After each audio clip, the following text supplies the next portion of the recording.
What's up, people? Let me get adjusted a little bit. I'm so excited to be here with Yvette Fannell. And y'all, you must understand, it is rare that, I find a person just so exciting, so down to earth, so real. And y'all got to excuse me because you don't know how I do. I get goosebumps, I get excited. But let me just share with you a little bit. Welcome back to Soul Thursdays, where we explore the stories, the strategies, and the soul of journey we call life. This episode is for everyone who's ever second guessed yourself. From the perfectionists who won't, publish because they just got to get it perfectly right, to those fighting, that word I do not like, imposter syndrome, feeling like you just got to be 100% to show up. But no matter who you are, no matter what your journey is, guest tonight, Yvette Fannell is bringing that real life, true soul strategy, as I like to call it, drawing from wisdom, drawing from her personal story, and, just being real. So, welcome to the no other than Yvette Fannell. Welcome. Thank you so much, Calvin. And I so like how you use the word strategy because, I'm all about strategy because I am a chess player.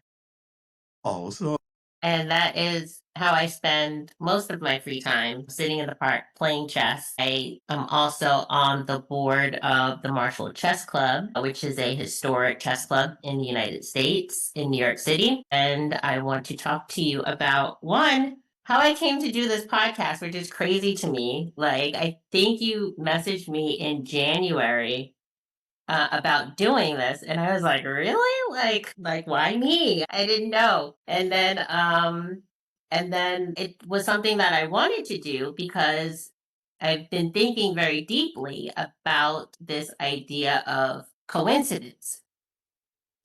And so coincidentally, on Monday and Tuesday of next week, I'm going to be in a movie. wow. And I'm going to be in the movie as an extra. So get your binoculars out and look for me. Because I might be, I don't know if I'm in the movie for like 2 seconds or 5 seconds, but I'm there somewhere.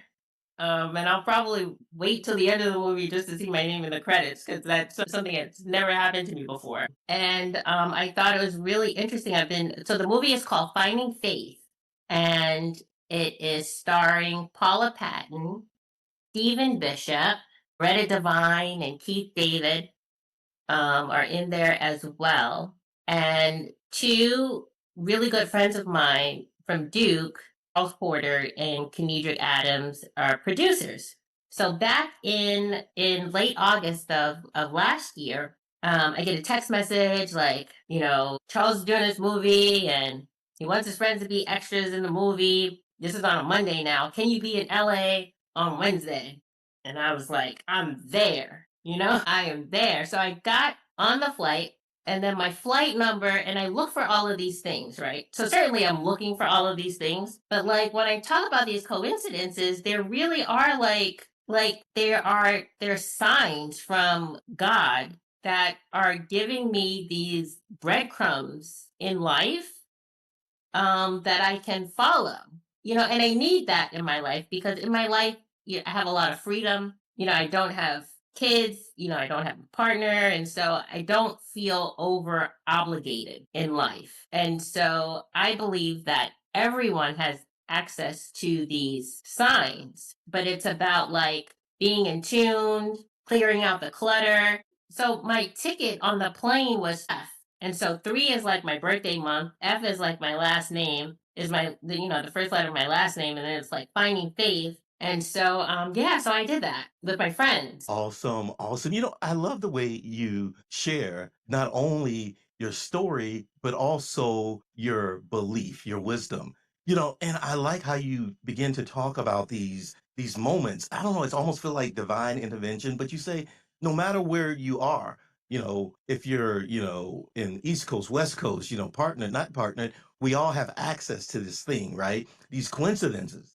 And I begin to think about my own life. And with my own life being live life, and I love to say, whenever I'm getting ready to go through something challenging or new, that God prepares me by sending me this session. Mhm. It's like I'm getting ready to launch a podcast, but then all of a sudden, I get to do a birthday session with my dad first. And I'm like, oh, that went really well.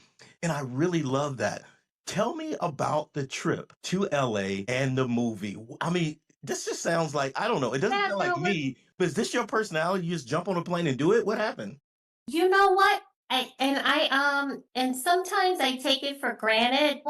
I want everybody to like make the move. You know what I mean? Like if something comes up, just jump in it and figure it out. And that's what I love about chess because I play a lot of speed chess. And so, anyway, you asked. I'll get back to that later. But you asked me about the experience with the movie. That was the first time I had ever done anything like that before, and I was told that it was going to be us friends in a church scene. So I'm like, okay, how long could that last, right? We're sitting in the pews and, things are happening. They're shooting the scene. Do you know that scenes are shot like all day long?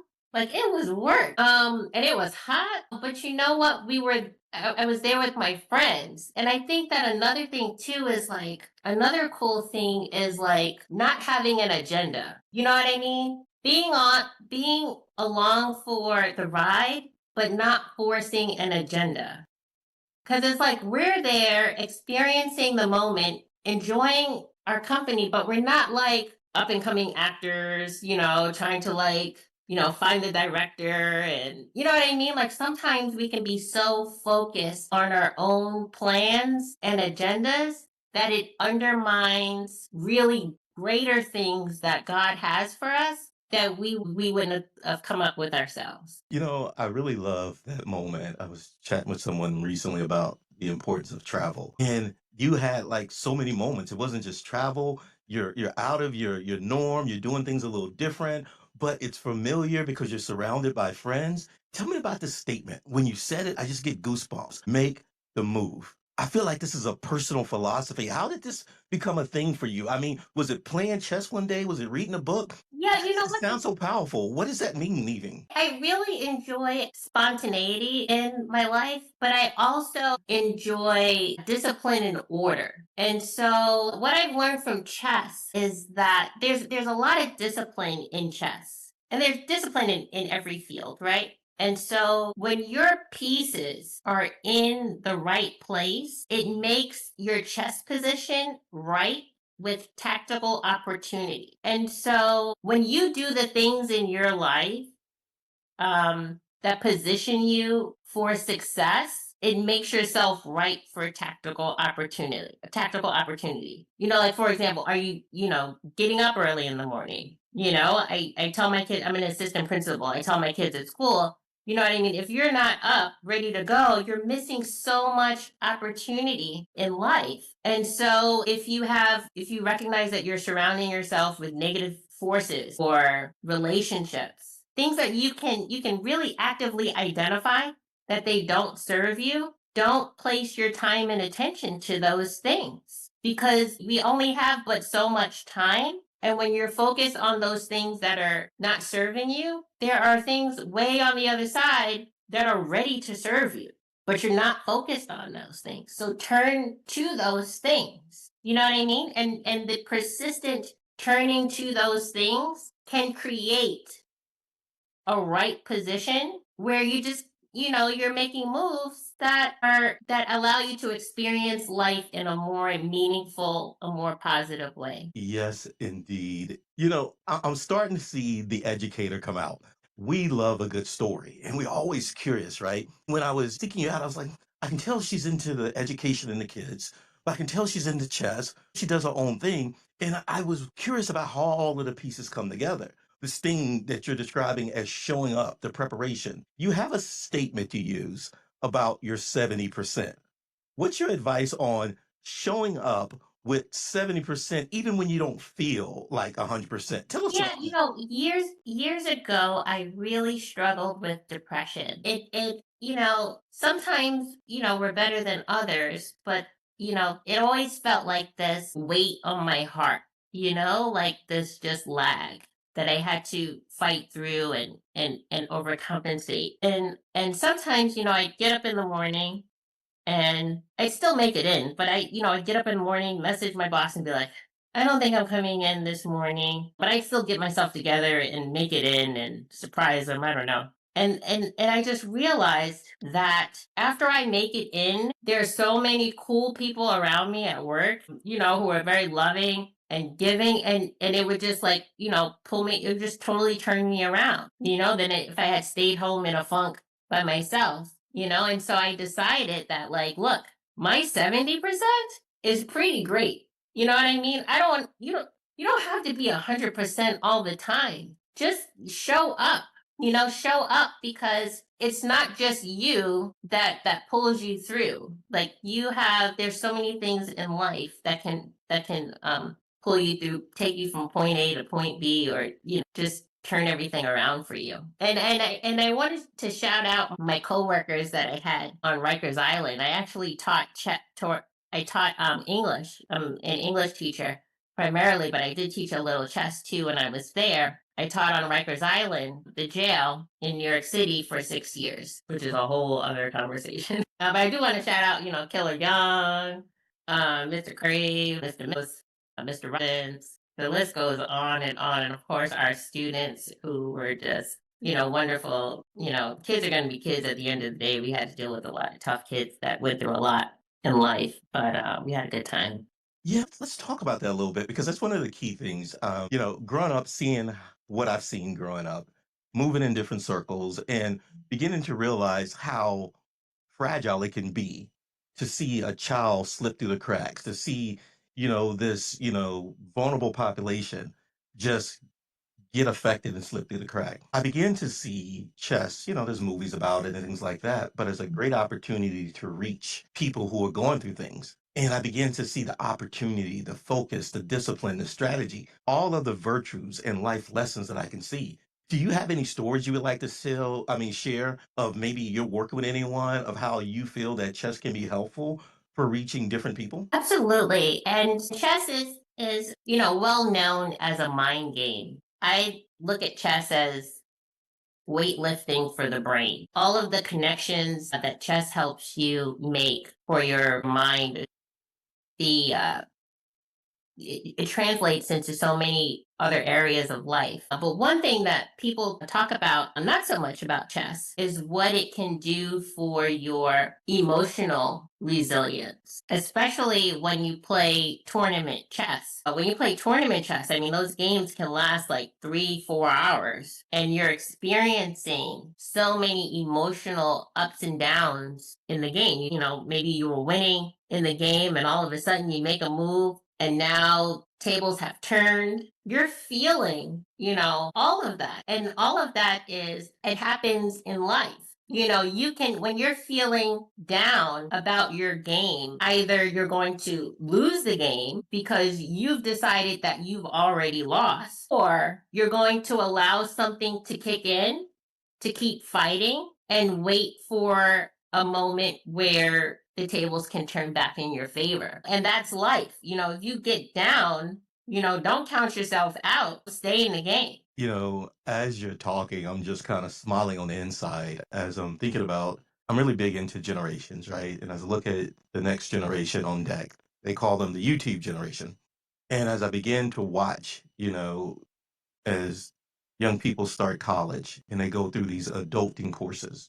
And then when I watch my own son, who's 10, struggle with the anxiety and the different emotional things. I get excited, because you're often looking for tools, you're looking for techniques, you're looking for opportunities to teach those life lessons, to build that emotional resilience. And you would ask me, hey, Calvin, are you good at chess? I'm like, well, I play, right? But I am going to have to dust off the chessboard and sit down with my son, and we're going to play Mario Brothers chessboard because I'm loving the opportunity to build that emotional resilience and really connect, in a way that's so, so important because I feel like the next generation really could benefit from some of those things you mentioned. Yeah, and another thing that has that's great about chess is that it's an international language. And I travel as much as I can. When I go to places, I usually travel by myself. And when I go to places, I find where the chess players are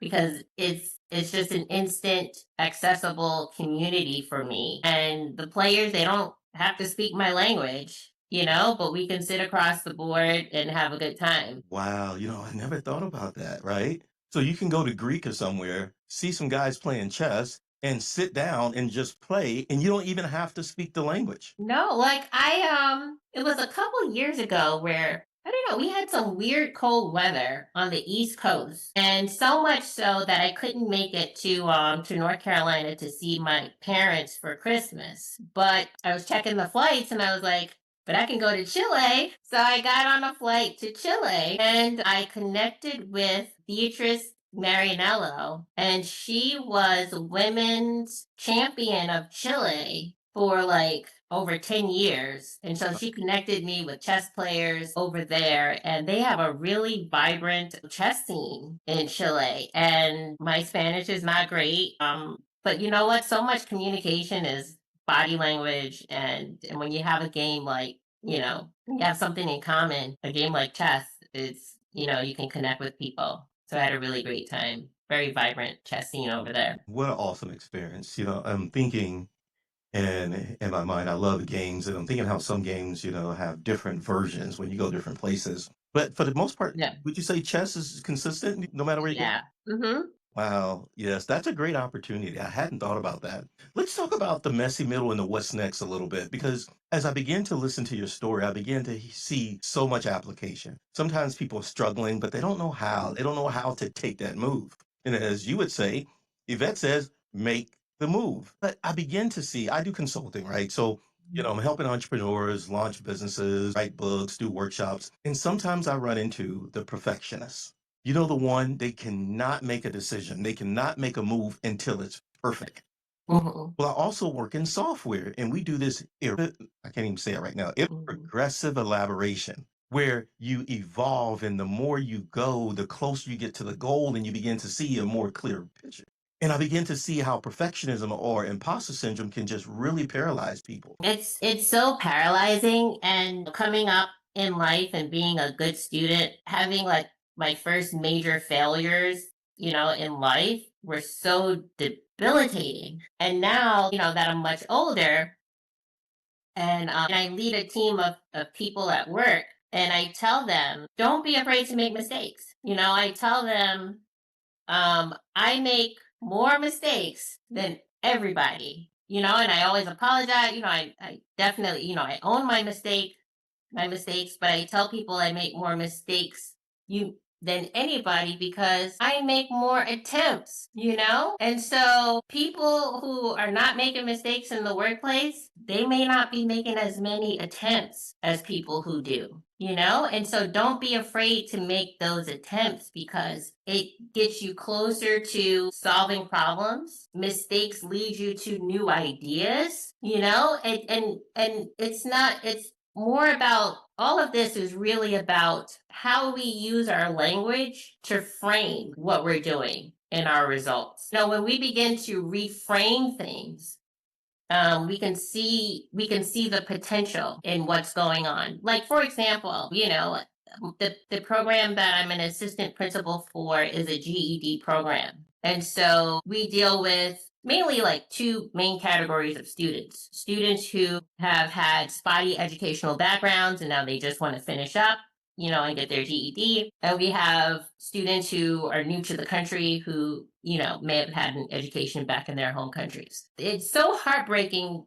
when students score a 144 on a test, on a subject test, when 145 is passing. But that person who scored a 144 or a 140 is 90% there, more so than the person who didn't try at all. You know what I mean? And so we have to think about how we frame our results. Another thing that is helpful chess wise, that's also helpful in life, or when people play tournament chess. Like when I play in tournaments, I'm very consistent about finishing the tournament, playing every single game in the tournament. So if you're in a tournament and say there are 5 games to be played, play all the games. Because, you have people who, if they lose their first 2 games, they'll drop out of the tournament. But there's so many lessons to be learned from the games that follow, but you're not going to have that experience if you don't make those attempts. And we have to think about the demarcation lines of success. Like when people play in tournaments, and this is true for life, look at it as one game, one game. And so if you look at each individual game as the ups and downs in that one game, you realize the finish line is over here. And we can do that in life. Like for example, people have experiences in life where they have failures, right? Oh, I had a business and the end of the story is that it failed. But what you learn in that attempt adds to your toolkit.